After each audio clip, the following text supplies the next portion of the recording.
one with God the Lord Most High. Your hidden glory in creation, now revealed in you, our Christ. What a beautiful name it is. What a beautiful name it is. You sing.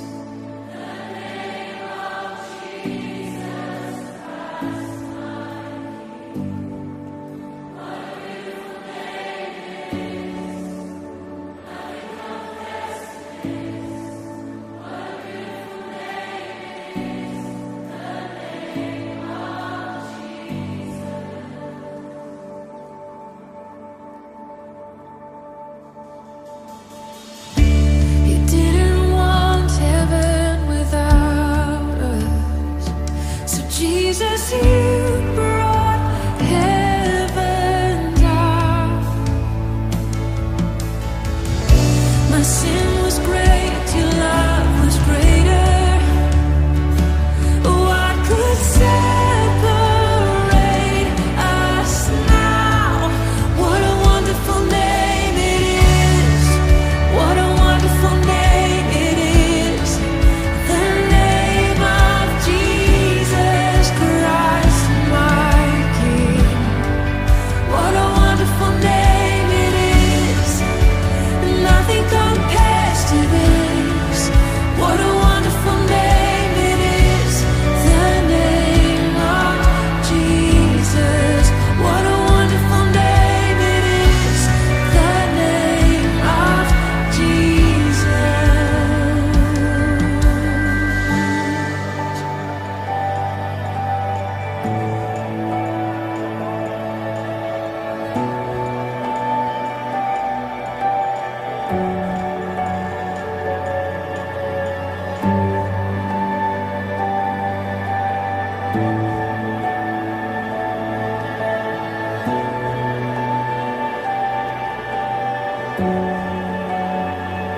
How sweet is your name, how good you are. We love to sing of your name, Lord. Love to sing of who you are. Death could not hold you. The veil tore before you.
नाम पर समर्पित संत Francis Xavier गिरजाघर है। वे हमारे लिए मात्र एक संत नहीं बल्कि मार्गदर्शक, रक्षक और मध्यस्थ है।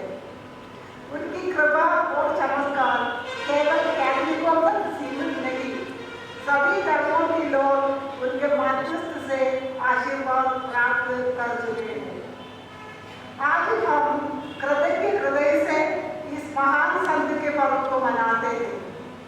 उनके जीवन को स्मरण करना, उनकी विरासत का सम्मान करना और अपने परिवार, समाज तथा जिले के लिए उनके आशीष मांगना हमारे लिए गौरव की बात है। हम सब मिलकर ईश्वर का धन्यवाद करें जिन्होंने हमें ऐसे महान संत का स्वरूप दिया, हमारे समलेश्वर संत फ्रांसिस जेवियर। उनका जीवन हमें प्रेरणा दे, बल प्रदान करे और हमें सदैव ईश्वर के निकट ले चले।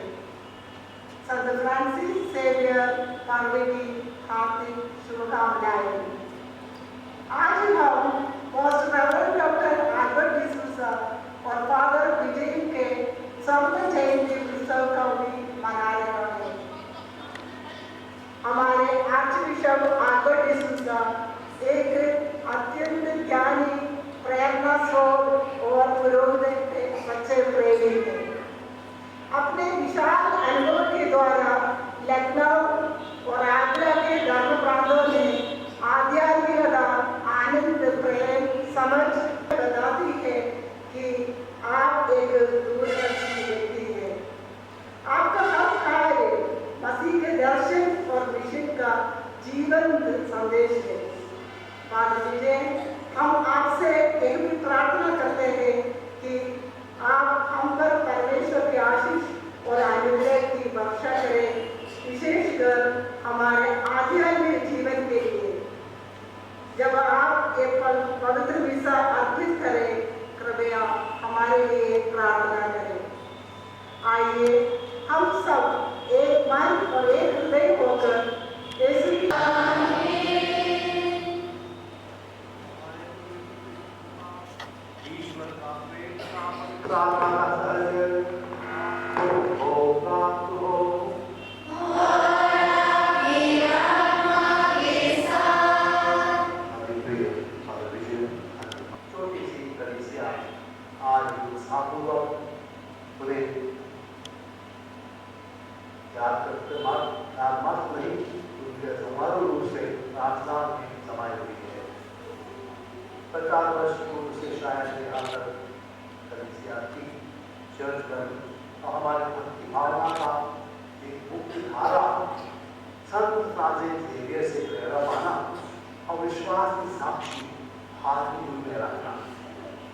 इस दिशा में जो हासिल हुआ है उसको पुनः संस्थापित करने की इच्छा से हम चलाएंगे। कष्ट काल में भी संत फ्रांसिस जेवियर ने अपना कर्तव्य निभाया हुआ है। हम भी इस कष्ट काल में जब हमारे रोज कहीं होता भी हो, हम अपने विश्वास के मार्ग पर चलकर दूसरों का अच्छा बना दें। इस मतलब को ध्यान में रखते हुए संविधान कराइए, प्रत्येक परिवार के लिए, जन के लिए और संस्थाओं के लिए हम आइए अपना पाप अपने योग्य बना लें कि हम प्रभु के प्रेम की योग्य बने, हर बुराई त्याग दें और आगमन काल के दूसरे द्वार के इस अवसर पर शांति का वो उत्पादन प्राप्त करें। हम सब मिलकर बोले,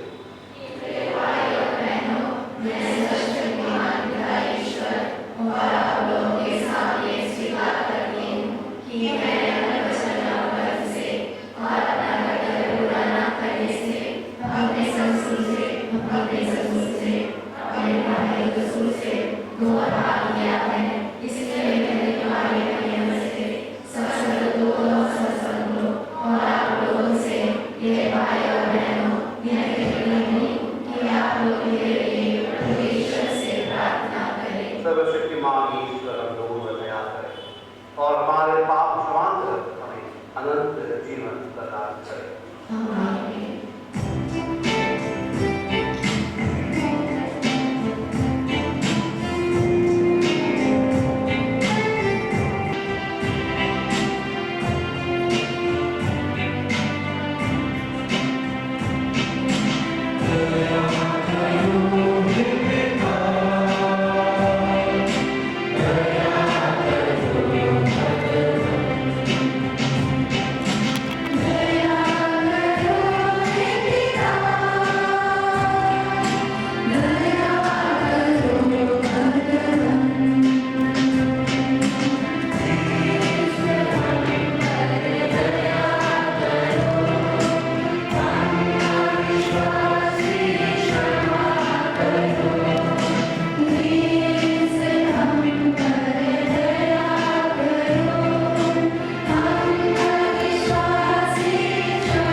हम बड़ी उत्सुकता से तेरे पुत्र के स्वागत की तैयारी कर रहे हैं।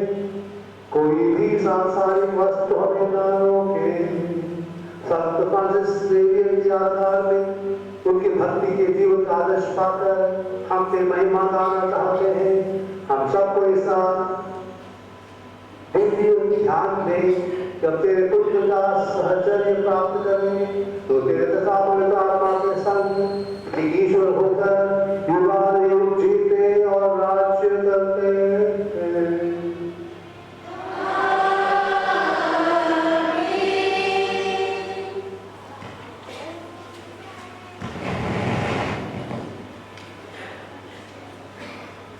नबी ईसायाह का ग्रंथ अध्याय 11 पद संख्या 1 से 10। यीशु के धड़ से एक टहनी निकलेगी, उसकी जड़ से एक अंकुर फूटेगा। प्रभु का आत्मा उस पर छाया रहेगा, प्रज्ञा तथा बुद्धि का आत्मा, सुमति तथा धैर्य का आत्मा, ज्ञान तथा ईश्वर भक्त का आत्मा। वह प्रभु पर श्रद्धा रखेगा। वह ना तो जैसे तैसे न्याय करेगा और ना सुनी सुनाई के अनुसार निर्णय देगा। वह न्यायपूर्वक दीन दुखियों के मामले पर विचार करेगा और निष्पक्ष होकर देश के दरिद्रों को न्याय दिलाएगा। वह अपने शब्दों के डंडे से अत्याचारियों को मारेगा और अपने निर्णयों से कुकर्मों का विनाश करेगा। वह न्याय को वस्त्र की तरह पहन लेगा और सच्चाई को कमरबंद की तरह धारण करेगा। तब भेड़िया मेमने के साथ रहेगा, चीता बकरी के बगल में लेट जाएगा। बछड़ा तथा सीसौ साथ साथ चलेंगे और बालक उन्हें हाँक कर ले चलेगा। गाय और रीछ में मेल मिलाप होगा और उनके बच्चे साथ साथ रहेंगे। सिंह बैल की तरह भूसा खाएगा, दूधमुहा बच्चा नाक के पीठ के पास खेलता रहेगा और बालक नाक के पीठ के पास खेलता रहेगा और बालक कैरा की बागी में हाथ डालेगा। समस्त पौधे पर्वत पर कोई भी ना तो बुराई करेगा और ना किसी की हानि, क्योंकि जिस तरह समुद्र जल से भरा है उसी तरह देश प्रभु के ज्ञान से भरा होगा। उस दिन यीशु की संतति राष्ट्रों के लिए एक चिन्ह बन जाएगा। सभी लोग उसके पास आएंगे और उसका निवास महिमामय होगा। यह प्रभु की वाणी है।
रोमियो के नाम संत पौलुस का पत्र, अध्याय संख्या 15, पद संख्या 4 से 9।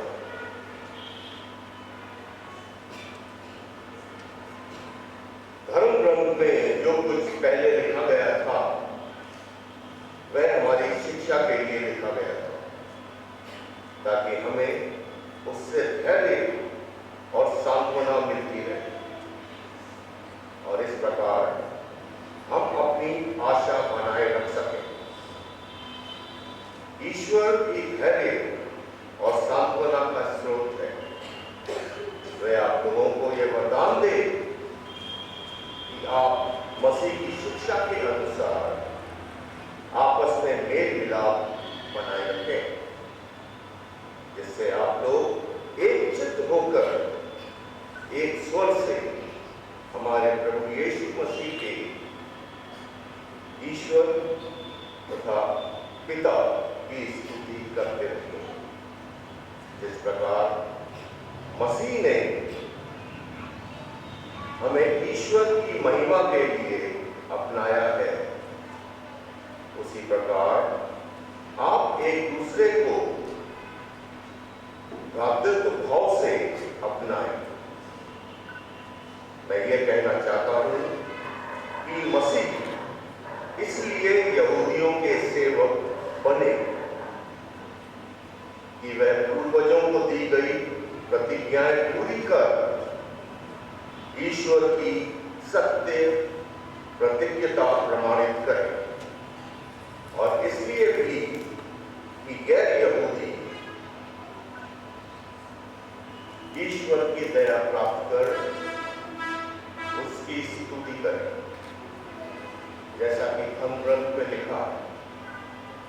इस कारण मैं गैर यहूदियों के बीच तेरी स्तुति करूंगा और तेरे नाम की महिमा का गीत गाऊंगा। यह प्रभु की वाणी है।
उन दिनों यूहन्ना बपतिस्मा प्रकट हुआ और यहूदियों के निर्जन प्रदेश में यह उपदेश देने लगा, पश्चाताप करो, स्वर्ग का राज्य निकट आ गया है।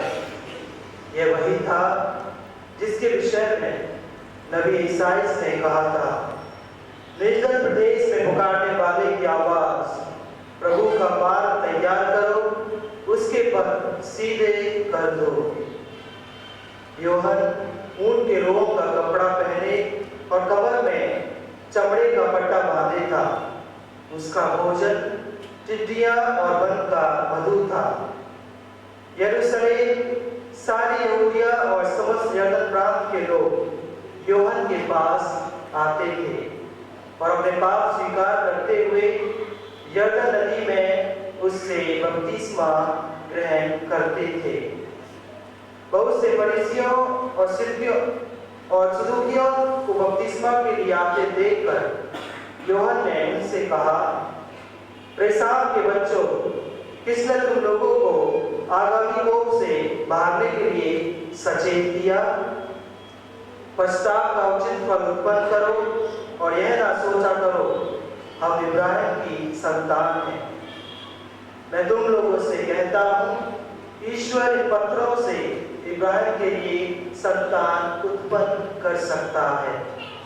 अब पेड़ों की जड़ में कुल्हाड़ा लग चुका है।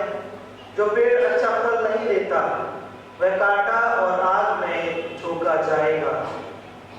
मैं तो तुम लोगों को पानी से पश्चाताप का बपतिस्मा देता हूँ, किंतु जो मेरे बाद आने वाले हैं वह मुझसे अधिक शक्तिशाली हैं। मैं उनके जूते उठाने योग्य भी नहीं हूँ। वह तुम्हें पवित्र आत्मा और आग से बपतिस्मा देंगे। वे हाथ में सूप ले चुके हैं जिससे वे अपना खलिहान ओसा कर साफ करें। वे अपना गेहूं बखार में जमा करेंगे, भूसी को वे कभी ना बुझने वाली आग में जला देंगे।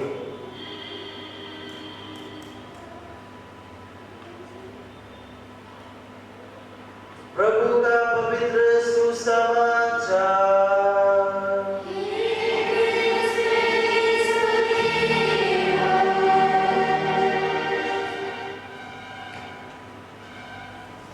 विचार यह है कि भविष्यवाणी इस्राएल से जो की थी, जो एक अंकुर फूटेगा एक डाली में और नया जीवन उत्पन्न होगा। लोगों के बीच में बुद्धि प्रकाशित होगी, सुमति आगे बढ़ेगी, धैर्य से लोग अपने जीवन बिताएंगे। धैर्य वो होगा विश्वासपूर्ण जीवन के माध्यम से हर कष्ट मुसीबतों में हम पार हो जाएंगे। जहाँ तक कि विरोधी जो चीजें हैं, जहरीला सांप है, दिल के पास न दूध वहां बच्चा खेलता रहेगा। जहाँ तक कि शांति, वेद का, आनंद का वह अवसर होगा। वो भविष्यवाणी इस्राएल से दी थी, वो प्रभु यीशु के जन्म के बारे में थी। उसकी साक्षी में संत पौलुस दूसरे पाठ में समझा रहे हैं। उसी बात को आगे बढ़ा के पश्चाताप की जरूरत होती है। पश्चाताप शांति का द्वार होता है। समानता एक साथ आती है, भाईचारा बढ़ता रहेगा और का जो ध्यान है उसे भरपूर होकर धर्म धार्मिकता के माध्यम से, धर्माचरण के माध्यम से उन गए क्रिस्ती के बीच में भी, गए यहूदी के बीच में भी हम अपनी विश्वास दिखाते रहेंगे। पति से बाद में हर बपतिस्मा जो अपने धर्म छोड़ के, जो प्रार्थना के मजबूर में रहने लगे, जहाँ तक कि ऊँट के बाल से बने हुए कपड़े लपेटते और उसके चलने से अपने कमर में के ग्लास के हाथ में वो दीदी और मधु को अपने जीवन पालन में खा रहे थे। पश्चाताप और विश्वास, ये दो बातें कर रहे हैं। इसके साथ होता है कि वो जल और पश्चाताप का दे रहे हैं। इसके बाद जो आने वाले हैं वो पवित्र आत्मा और आग का आत्मा देंगे। ऊंचे स्तर पर ये होंगे कि झुककर उनके पाँवों के, जूतों के जोड़ी छुड़ा लायक नहीं। वो महान है। मेरे बाद आने वाले हैं वो महान होंगे। ये साक्षी वो अपने जीवन के माध्यम से देते रहे। मतलब यह है कि किसी बात हमारे साथ जो रखी हुई है कि हम भरोसेमंद हो, आशा वाले जीवन बिताएं। आज हमारे लिए ये साक्षी है कि हम उस आशा को आगे बढ़ाते हुए शांति धारण करें। शांति में भाईचारा हमारे मसीह जीवन का मुख्य धारा है। उसके आज के मिशन कार्य में जो 50 वर्ष पूर्व से एका मिशन रहा हो, संत फ्रांसिस जेवियर के नाम पे वो चर्च बसी है और उनके जीवन से हमें ये पाठ मिलता है। जो स्पेन देश में संत इग्नाशियस लोयोला ने जेसुइट संघ को रचा, उस संघ के प्रथम जेवियर रहे उनको पूर्व देश में भेजा गया। वो आए Japan, China, Singapore, Hong Kong, Sri Lanka, हो सकता तो भारत में आकर फंसे और गोवा में अब भी उनका शरीर वैसा ही उठा हुआ है जो 500-600 वर्ष पूर्व में था। जब बहुत साल पूर्व, करीब 50 साल पूर्व मैं देख रहा था, मेरा पूरा शरीर कांपने लगा था। 25 वर्ष पूर्व पुनः गया, शरीर नहीं कांपा, दिल कांपने लगा, दिल बड़े धड़कन होने लगी। वो आदर्श है, इतने भक्त है, मरने पर भी उनका शरीर सड़ा सूखा लगता है। और जब मैं साथ में पूर्व गया, ना शरीर कांपा, ना दिल कांपा, लेकिन आत्मा का कंपन अपने अनुभव हो रहा है। आत्मा का कंपन, दिल शरीर का अनुभव होता है। आत्मा क्या होता है? एक आध्यात्मिक बल है, केंद्र है, वहां का कंपन अभी नहीं समाप्त हुआ है। जब संत सेवा के नाम सुनता हूँ तो आत्मा का कंपन होता है। इसलिए मैं उदाहरण इसलिए रखा है कि संत जॉन बपतिस्ता ने साक्षी दी, उनका दिल कांप रहा होगा, उनके चचेरे भाई यीशु मुक्तिदाता के रूप में आने वाले हैं। वो विश्वास के आधार पर जिसकी बुद्धि कुंठित न हो, बुद्धि प्रकाशित हो और सुमतिदार हो और उनका धैर्य, धीरज जीवन के रास्ते को सही माने में अनुभवी रूप से आगे बढ़ावे, जिससे कि समाज के प्रत्येक लोग उस मुक्तिदाता को पहचाने। प्रथम शताब्दी हुआ करता था जब मसीह भक्त पवित्र पाठ सुनते, सुनाते, प्रार्थना एक हो जाते थे, लोग उठाते थे, कौन है, अजीब से लोग हैं, ये क्या करते हैं, उनमें उत्तेजना हुई। उनको देख के लोगों ने मसीह यीशु पर विश्वास करना शुरू किया। हमारा भारतवर्ष इसी तरह का है। 2000 वर्ष हुए हो, कलीसिया अपने को तैयार कर रही है मसीह यीशु क्रूसधारी होकर मरण और पुनरुत्थान का जो अवसर जो 35 वर्ष हुआ था, 2033 वर्ष होने वाले हैं। इसके लिए हमारे लिए बुलावा दिया गया है कि हमारे जीवन का यात्रा भरोसे, आशा की यात्रा के साथ साथ उन धर्म के हर बातों पर पूरा विश्वास रखना। विश्वास मात्र नहीं, दर्द के जो पाठ हैं उनको सुनकर, सुनाते हुए घर में, परिवार में, चर्च में हम खुद अपने जीवन के व्यवहार से लोगों को मसीह यीशु से परिचित कराएं। वो हमारा मिशन है, जो मिशन संत देव ने पूर्ण किया था। उसके आधार पर पूरे गोवा में विश्वासीता की संख्या बढ़ती गई और पूरे भारत में वो विश्वास की वृद्धि हुई। हमारा कर्तव्य बनता है आज के दिवस हम अपने परिवारों के लिए प्रार्थना करेंगे। यह आदेश संत जेवियर के आदर्शों पर चलने के लिए बनाई हुई है कि हमारे परिवारों में धर्म ज्ञान के साथ साथ धर्माचरण के साथ साथ धर्म की साक्षी 4 चरण होते हैं। धर्म ज्ञान का पाठ, धर्म ज्ञान पाना, धर्म का व्यवहार होकर धर्माचरण करना, चौथा है धर्माचरण का प्रभाव पड़ेगा धर्म की साक्षी देना। साक्षी जहां तक की हमारे पूर्वज साक्षी की थी और उन्हें प्राण त्याग देने पड़े धर्म के लिए। धर्म ध्यान से हेरोद के उस स्थान पर अपना गला काटने तक दिया गया। का बुलावा भरपूर में पुकारने वाले की आवाज नहीं हो और विश्वास करो, पश्चाताप करो। तीनों पाठन सारस वही है, हम विश्वासी कर विश्वास करें, दिल जान से विश्वास करें कि संसार को मुक्तिदाता की जरूरत है। उन्होंने ऐतिहासिक रूप से हमारे भूमंडल में प्रवेश किया, स्वर्ग से उतरे धरती पर आए, वो रास्ता उन्होंने दिखाया। एक बार अंतर्धर्मी संस्करण में बातचीत हो रही थी, तो उनके सामने बात सिखा दिया गया कि जो मरे व्यक्ति वो जीव थे, जीत व्यक्ति कहाँ गए? स्वर्ग गए। और दूसरे ने कहा कि जहां से आए थे वही गए, स्वर्ग से आए हैं वही वापस गए, क्यों? हमें भी वही उनके साथ साथ स्वर्गराज में जाना है। तो राज का मार्ग सत्य जीवन यीशु क्रिस्त है।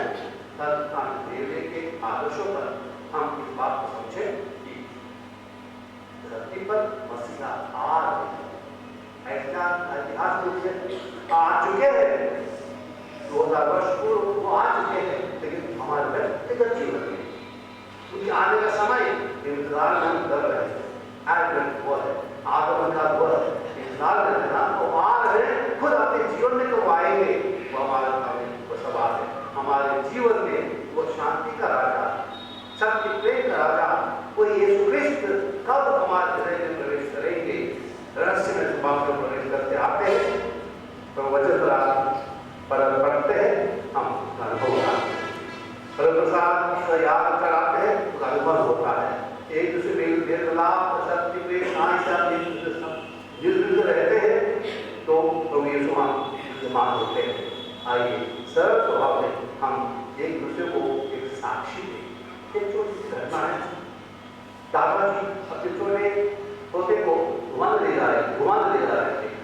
आपको मालूम है, माता पिता जानते हैं, लड़का और लड़की हो 4 कदम गए, हाथ छोड़ दिया, वो आगे बढ़ रहा।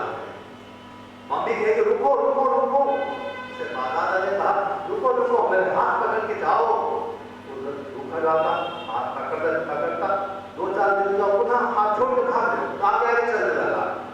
आगे ऐसे चलने लगा कि दादा को भय लगा, वो लड़का कहीं गिरेगा, बिल्कुल भाग के जा रहा है। लेकिन रास्ते से हट के मत जाओ, किसी रास्ते में जाना है, तुम छोटे हो, तुम्हारे कदम छोटे हैं, कदम बड़े हैं, मैं चल रहा हूँ, तुम दौड़ के जाओ, मेरे साथ साथ चलो। दादा ने देखा आगे जंगल है, जंगल को प्रवेश करने के पहले एक नहर है, वो नहर को पार करने के लिए छोटी सी लकड़ी का सेतु है, लकड़ी मुश्किल है पार होना। अब दादाजी का रुक जाओ, खतरा है, वो ऊपर देखने लगा, हाथ पकड़ो। दादाजी मुझे बताते आए हैं, ठीक से आप बताइए कब मुझे आपका हाथ पकड़ना है, कब नहीं पकड़ना है, कब पकड़ना कब नहीं पकड़ना है। दादाजी मुस्कुरा रहे, आप समझ में आया, आपको पकड़ना है मेरा हाथ, मैं नहीं पकड़ पाता, आप पकड़िए। तो उसे दोनों पार होकर गए। हमारा विश्वास आचरण वह है, धरती पर हमें स्वतंत्रता दी गई है। हमारे अंतरात्मा से, हृदय से हम स्वतंत्र होना चाहते हैं। स्वतंत्र स्वभाव से गलत मार्ग पे चलते हैं, नौयुवतियां हैं, नए मार्ग पर चलते हैं, मोबाइल को देखते से अचानक कुछ उसमें आता है, उसमें लगे रहते, खाना पीना, पढ़ाई लिखाई क्या करें, आपके मार्ग पर चलते हैं, लेकिन आपका हाथ पकड़ने वाला वो ईश्वर है। हमें प्रभु के उपस्थित रहे, हाथ पकड़े जाना है, हमें स्वतंत्रता दी है, अपने हाथ छोड़ेंगे, ठीक है, अपने अनुभव से आप बड़े हो जाएंगे, लेकिन आप न भूलिएगा आपका नाम पुकारना। हे प्रभु, मुझे हाथ पकड़ने चाहिए, हमें नहीं मालूम होता है कहाँ कष्ट है, कहाँ खतरा है, हमें नहीं मालूम होता है, रास्ता संकरा है, जंगल से पार होना होता है, मैं नहीं जानता हूँ कब आप हाथ पकड़ना है। आज मेरा हाथ पकड़ के मेरे पास कीजिए। आज के इस पूरे पाठों का सारांश से इसलिए कहानी के द्वारा समझाया कि ईश्वर का हाथ हमारे ऊपर है, कि हम अज्ञानी हैं, बुद्धि कुंठित है, सुमति नहीं है, धैर्य कम होता है, लेकिन हमें धैर्य देने वाला, सद्बुद्धि देने वाला ईश्वर, कोई पवित्र आत्मा और आज से वक्त हम मिला है, उससे हम आज संतता धीरे से ये पाठ सीखे, वो उनका हृदय उस अग्नि से जल रहा था। प्रभु का प्यार उन्होंने अनुभव किया, उस प्यार को दूसरों से बांटने का वो साहस, शांत सागर पार करके, सात समुद्र पार करके वो भारत आए नाव के द्वारा, बहुत करता रहा होगा। और कई बार सुनने में आया है उसका एक हाथ यहाँ नहीं है, वो रोम में मैं देखा कि यीशु की जो चर्च है उसके एक हाथ रखा हुआ है। जब वो खतरे में रहे किसी मछली का हाथ काट दिया खाने के लिए, वो हाथ मछुआरे ने पकड़ा, वो पवित्र हाथ रोम शहर में गए, बाकी उनका शरीर वो रहस्य स्वभाव से हमारे हृदय में प्रवेश होते रहे। हमारी प्रार्थना है आज का दिवस जो हमारे पति को अरुण ने बताया कि 50 वर्ष संपन्न होने का हमारे विजय का मुझे 51 हुआ यादगारी करते हैं। उनका भी कल 8 तारीख दिसंबर को उनका भोजनाभिषेक हुआ था। उनको याद दिलाएगा आपको परीक्षा, उनको याद दिलाएगा कल उनका भोजनाभिषेक का दिवस है। मासूम कोई आज बहुत विशेष कार्य करने वाले हैं। फादर जैन हमारे आदर्श में नदी कमजोर हो, 51 साल कार्य में संतुष्टि पाने का मेरी इच्छा है। छोटे बच्चे यहाँ पर हैं, लड़के लड़कियाँ हैं, क्यों ना आप प्रभु यीशु के कार्य को हाथ बढ़ा के धर्म भाई रहे, पुरोहित क्यों ना बने। संभव है। आज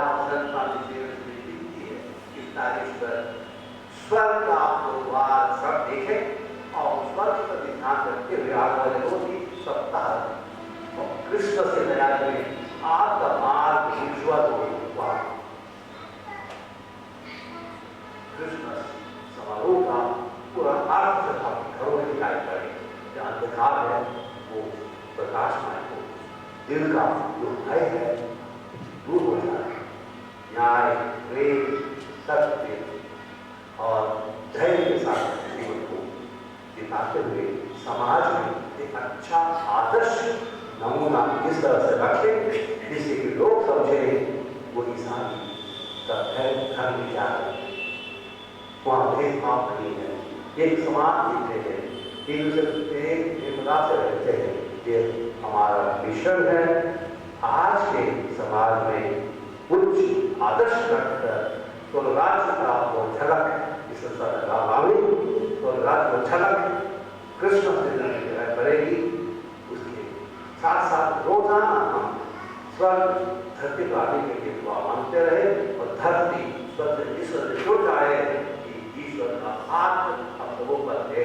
तो हमारा हाथ पकड़े हम ले जा रहे हैं, हमें नहीं मालूम हमें उनका हाथ पकड़ना नहीं पकड़ना है। विश्वास करें वो अपना हाथ हमारे ऊपर खड़े हुए होते हैं, सुरक्षित निश्चित और सुरक्षित स्वभाव से हमें आगे बढ़ाएंगे। हमारी प्रार्थना है।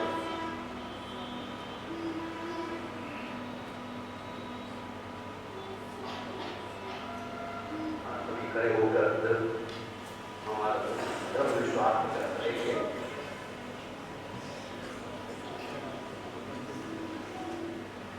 मैं तो सृष्टिकर्ता और विश्वास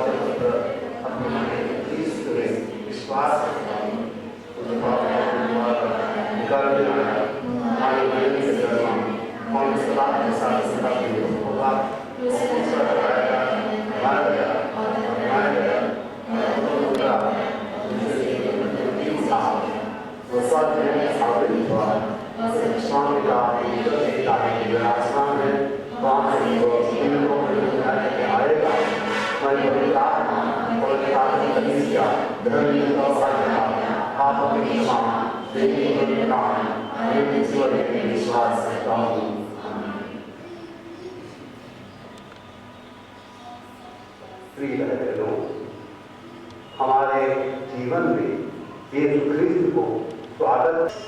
सभी प्रथम हम पवित्र और खतवले कलिसिया के लिए प्रार्थना करते हैं कि वह संत फ्रांसिस झेवियर की उत्साह घारिया और मिशनरी भावना को अपनाते हुए समाचार का प्रचार दुनिया की हर कोने में फैलाते रहे इसके लिए हम प्रार्थना करें। हम अपने धर्माध्यक्ष, धर्मगुरुओं, धर्मवानों तथा सही मिशनरियों के लिए प्रार्थना करते हैं कि वे इस महान संत के समान निडर होकर ईश्वर की सेवा में दृढ़ बने रहे और लोगों को विश्वास के मार्ग पर चलाए। इसके लिए हम प्रार्थना करें। हम अपने संत फ्रांसिस जेवियर चर्च तथा इस जिले के सभी विश्वासी जनों के लिए प्रार्थना करते हैं कि हम इस संत के उदाहरण का अनुसरण करते हुए प्रेम, एकता और भलाई के मार्ग पर आगे बढ़ते रहे। इसके लिए हम प्रार्थना करें। हम बीमार, दुखी, गरीब और जरूरतमंद भाई बहनों के लिए प्रार्थना करते हैं कि संत फ्रांसिस जेवियर के मध्यस्थता द्वारा उन्हें स्वास्थ्य, आशा और ईश्वर की सांत्वना प्राप्त हो। इसके लिए हम प्रार्थना करें। हम उन सभी के लिए प्रार्थना करते हैं जिन्होंने इस पर्व की तैयारी और आयोजन में सेवा की। प्रभु उन्हें आशीष दे और उनके जीवन में शांति का आनंद बढ़ाए। इसके लिए हम प्रार्थना करें। हम अपने सभी दिव्यांग भाई बहनों के लिए प्रार्थना करें कि ईश्वर की दया से वे स्वर्ग के आनंद में निवास करें और समृद्धि की संपत्ति प्राप्त करें। इसके लिए हम प्रार्थना करें। Most reverend doctor Albert D'Souza के लिए प्रार्थना करें कि प्रभु उनके 50वां निष्ठावान सेवा के लिए अपना धन्यवाद उन्हें अच्छे स्वस्थ, शांति, आनंद और आपकी परिचय कृपा से भर दे ताकि वे आगे भी आपकी प्रजा के लिए आशा और विश्वास का दीप जलाते रहे। इसके लिए हम प्रार्थना करें। फादर जयंत के लिए प्रार्थना करें कि प्रभु उनके समर्पण, मिशनरी उत्साह और सहनशीलता के लिए हम आपका धन्यवाद करते हैं। उन्हें अपने दर्शन और मिशन में दृढ़ बनाए रखें और उनकी सेवाओं को और भी फलदायक बनाएं।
इसमें हमें जो पुण्य नहीं है जिन पर हम आशा कर सकते हैं, हमारे प्राप्त रक्षा कर, क्योंकि हम तेरी करुणा पर भरोसा रखते हैं।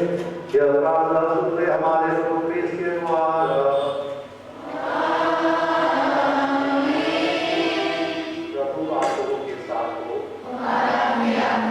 प्रभु में मन लगाइए,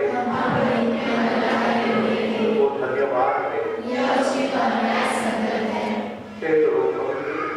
शक्तिमान और शाश्वत ईश्वर, यह वास्तव में उचित और न्यायसंगत है, हमारा कर्तव्य तथा कल्याण है कि हम सदा सर्वत्र अपने प्रभु ख्रीस्त के द्वारा उन्हें धन्यवाद दें। अपने प्रथम आगमन पर इन्होंने दीन मानव बनकर तेरी आदि योजना पूरी की और हमारे लिए अनंत मुक्ति का मार्ग फिर से खोल दिया। जब ये न्याय के दिन महिमा और प्रताप के साथ पधारेंगे, तब हमें वह मुक्ति प्राप्त हो जाए जिसकी प्रतीक्षा बड़ी उत्सुकता से कर रहे हैं। इसलिए दूतों से सिंहासन और साम्राज्य, स्वर्गीय सेनाएं और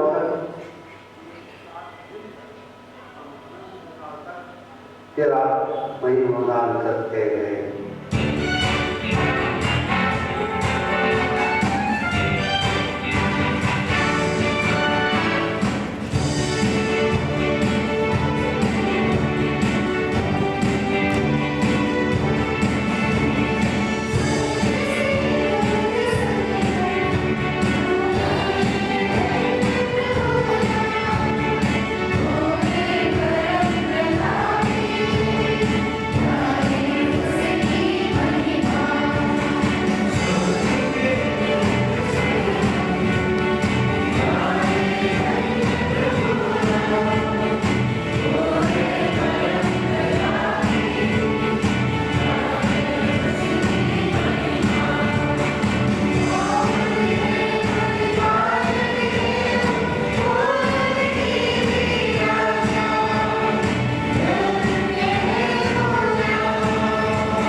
हम तुझसे प्रार्थना करते हैं, तू इन उपहारों को अपने आत्मा के संस्पर्श से पवित्र कर दे।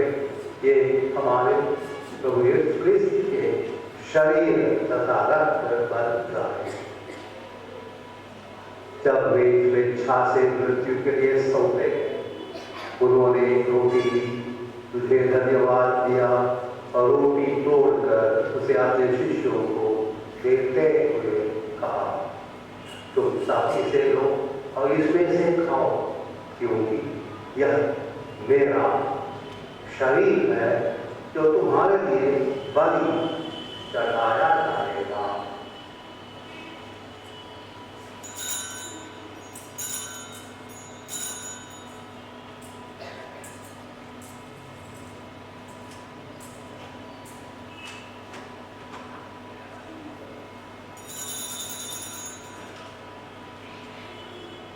इसी भांति भोजन के बाद उन्होंने कटोरा दिया, उसे धन्यवाद दिया और उसे अपने शिष्यों को देते हुए कहा, तुम सब इसे लो, मीठे से पियो, क्योंकि यह मेरे रक्त का कटोरा है, नवीन और अनंत व्यवस्था का रक्त, तो तुम्हारे बहुतों के पापों की क्षमा के लिए बहाया जाएगा। तुम मेरी स्मृति में यह करो।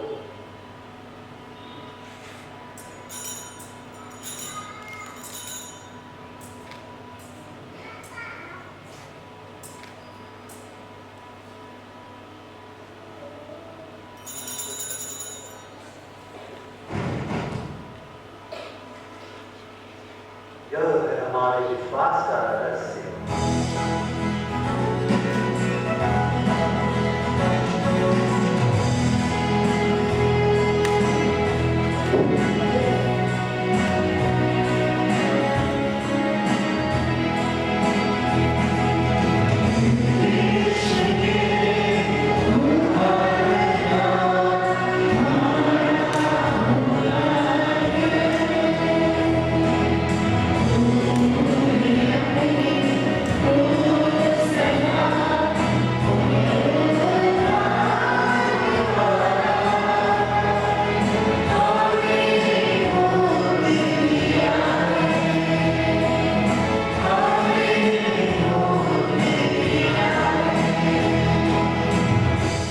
इसलिए प्रभु, हम ख्रिस्त की मृत्यु की उत्थान की स्मृति में तुझे जीवन की रोटी और मुक्ति का कटोरा चढ़ाते हैं।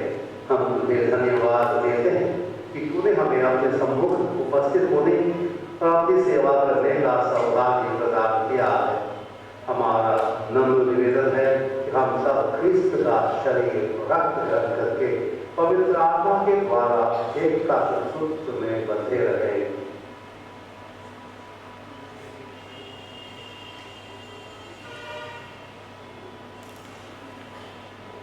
हे प्रभु, हमारे सत्पिता लियो और हमारे निर्माण के मंदिर और सभी याजकों के साथ विश्व भर में फैली अपनी कक्षा के जिक्र तथा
समय व्यर्थ ना करें, जितना जल्दी हो सकता है उतना जल्दी हम सब लोग असिसी कॉन्वेंट के जाके गाँव में एकत्र होने के कष्ट करें।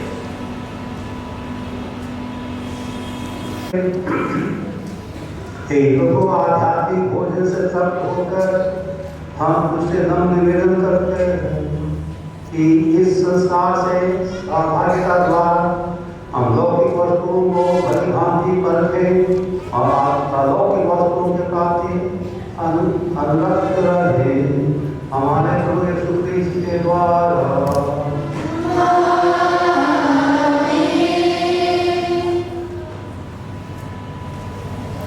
प्रभु आप लोगों के साथ हो। शक्तिमान ईश्वर पिता और पुत्र और पवित्र आत्मा आप लोगों को आशीर्वाद प्रदान करें। आप लोग दिलाते प्रभु की शांति साथ रहे। ईश्वर को धन्यवाद।